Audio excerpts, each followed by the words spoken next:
Hey Gear Seekers, I'm Nick. Today we're checking out a new case from Asus, but before that, make sure you actually subscribe because there is a YouTube unsub glitch that they're not acknowledging again. Yes, I know I've been saying it a lot lately, but it's true.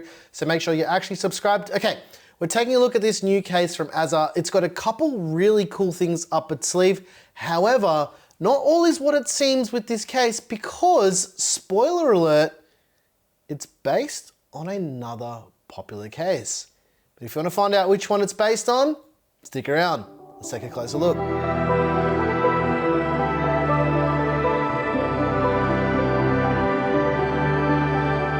right, ladies and gents, here it is, the Asus Legionnaire. Let's start off with panel removal. You're probably noticing already that the side panel for this case is quite different to other cases that you've seen in the past because, ladies and gents, this has a mesh side panel, so it's not tempered glass at all.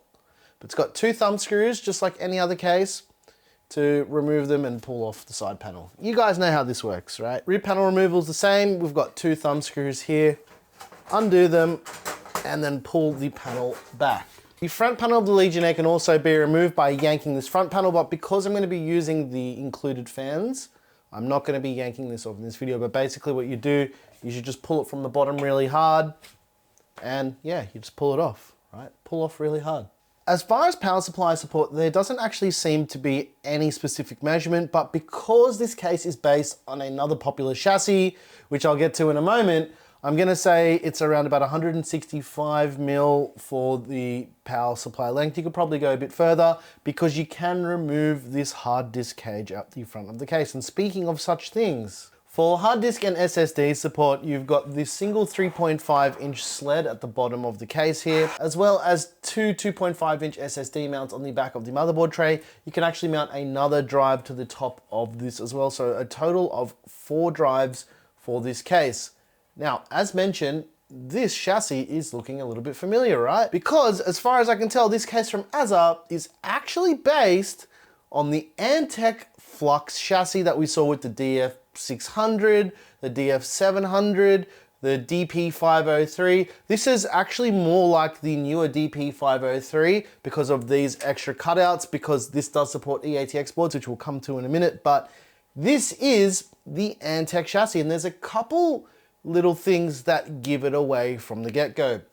The first thing is these cutouts here are exactly the same as the Antec cutouts. You can look for yourself at pictures of it, as well as this hard disk cage is exactly the same. The dimensions are exactly the same as the Antec case, but the real giveaway is this. The front panel or top panel IO is exactly the same as the Flux series cases, even down to the buttons. The other dead giveaway are these 120mm fan mounts on the bottom of the case for intake from the bottom of the chassis. There are 4 included fans with this case. There's one at the rear. Now these actually appear to be a kind of proprietary connector for the fans, which is really odd. It's got a combined PWM and RGB cable, and these fans need to be plugged in a certain order. So the back one is actually the primary fan as far as I can tell, because it's got this RGB cable here which plugs into your motherboard for RGB lighting control. The PWM cable for all these fans is on the other end, and it requires a SATA power connector as well. So it's just really weird and proprietary for no reason whatsoever. We've got this SATA power cable that is for powering the RGB controller. Then you've got an expansion cable which you can expand with 3-pin addressable RGB. Then you've got a cable to expand the fan power. This is fan power and RGB as far as I can tell, which is very, very peculiar. And then you've got the PWM cable, a single one that goes into your motherboard to power the fans. And each of the fans uses a single 4-pin connector that's kind of like a floppy power connector. It's so bizarre that they've gone proprietary. They could have just put any old fans in here. With saying all that as well, as mentioned, there are 4 fans, so there's 3 additional fans at the front of this case as well. As far as motherboard support, the Legionnaire supports up to eATX boards. This is actually the board that we're using. This is the ROG STRIX Z790E gaming Wi-Fi. So I'm just going to install the board right now. In terms of specs for this build, we've gone with 32 gigs of G.Skill Triton Z5 DDR5 memory at 5600 megatransfers with the Intel Core i5-13600K. For storage, we've got a 1 terabyte Seagate FireCuda 530 NVMe M.2 SSD.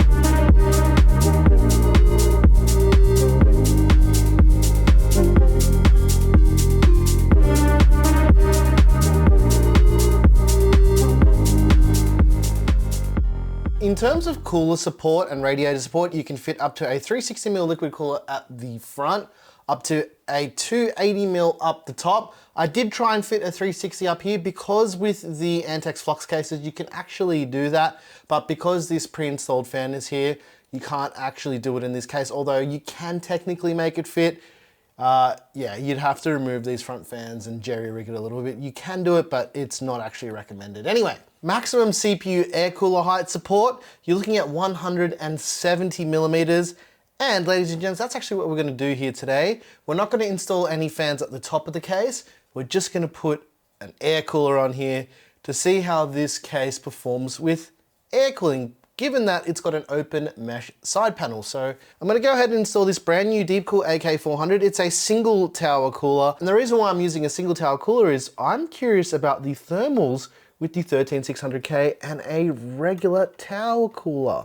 So this should actually fit quite easily. This is not the recommended way to install an air cooler, mind you, given that the PC is standing upright. And this cooler has pre-applied thermal paste, so you don't have to worry about thermal paste spread on here. Using the LTT store screwdriver for this. Really good screwdriver for PC builders. I know people complain about the price, but if you're building lots of PCs, having a screwdriver that has all of the bits inside the handle, and for someone like me who builds a lot of PCs, this is an excellent screwdriver. In terms of GPU support here, you've got a maximum supported GPU length of up to 400 mils. We've got the Asus Tough Gaming RTX 4090 OC that we're gonna be putting into this build, and this will give you a good indication of how much space this case actually has for GPUs. This is an absolutely massive GPU. And that's it, the 4090 is installed. I would recommend a GPU support bracket. I'm actually gonna put one in here myself because this thing is just absolutely huge. As far as cable management, it's got a lot of motherboard. As far as cable management, it's got some tie down points along the back side of the motherboard tray, along the front edge. It's also got these tie down points around the cutout for the back of the motherboard as well. So, as mentioned, this is exactly the same as the Antex flux cases. The same amount of tie downs, the same cable management, and to be honest, the cable management isn't terrible in this case. In fact, I haven't cable managed anything. This is just how it is after plugging everything in. It's fine. This will be fine. You can use some tie downs to tie the rest of it down. I know people will complain about it being messy, but you don't see this, so it doesn't really matter.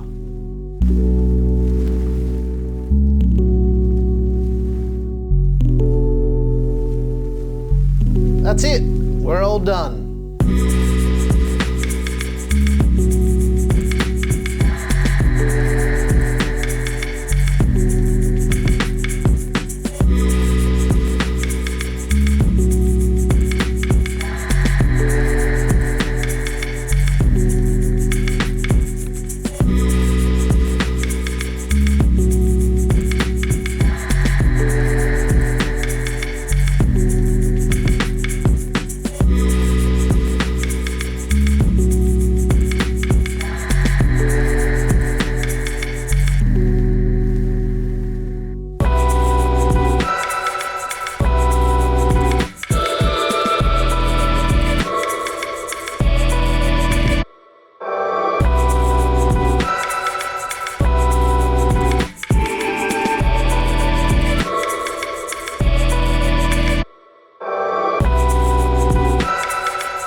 ladies and gents, I hope you enjoyed the build in the Asus Legionnaire, but let's take a look at the thermals.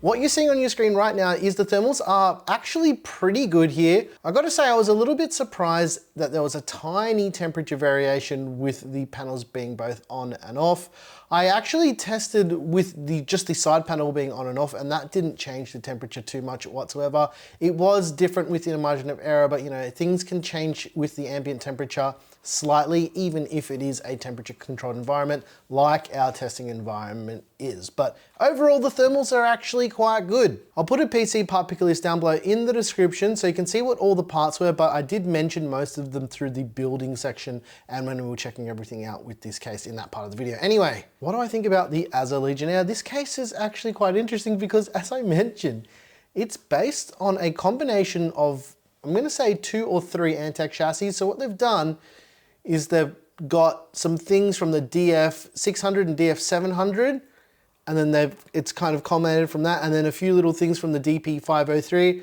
and it's a hybrid chassis between, from what I can tell, it's a hybrid chassis between all those 3 chassis. So it looks like Asus, with them trying to make more, let's call them budget-focused cases, has actually used Antec to make the cases, right?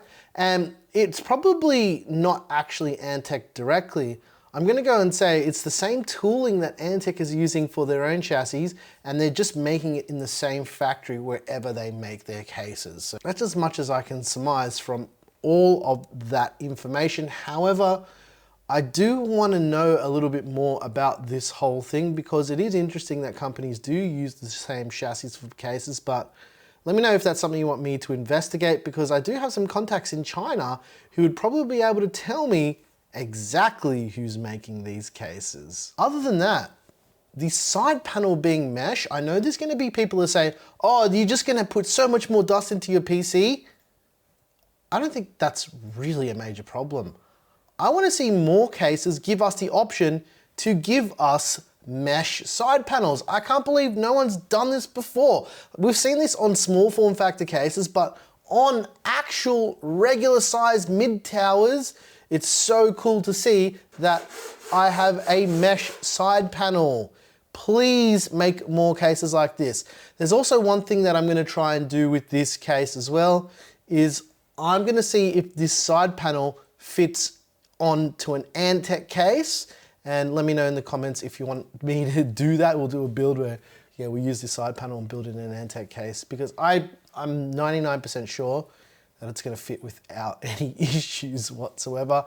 As far as pricing and availability, Asus is a bit all over the place around the world, so it's hard to say exactly how much this is gonna cost at the time of filming and about whether or not you're gonna be able to buy it, but I'll put some links in the description for where you could probably buy it in different regions around the world to give you an indication of what the price is. But this is supposed to be one of their more budget focused cases, because if you don't know Asus, they do more bespoke type of cases that are much more expensive and much more premium.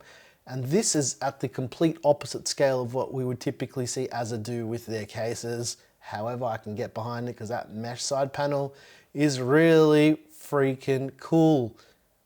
Let us know what you think in the comments. Anyways, guys, if you like the music you heard here, I make all of the music. Yep, it's me. It's available by clicking that join button down below. And make sure you get yourself subscribed to see more build videos. This is the first build we've done in about a month, just because we've been busy with all these launches. We went to PAX, we went to all these other things. Yeah. I'm your boy Nick with Gear Seekers. I appreciate you all very, very much. Thank you so much for sticking around. You peak, we seek. And one last thing I wanted to mention just before I forget is I actually thought the thermals were pretty good with this air cooler and the 13600K.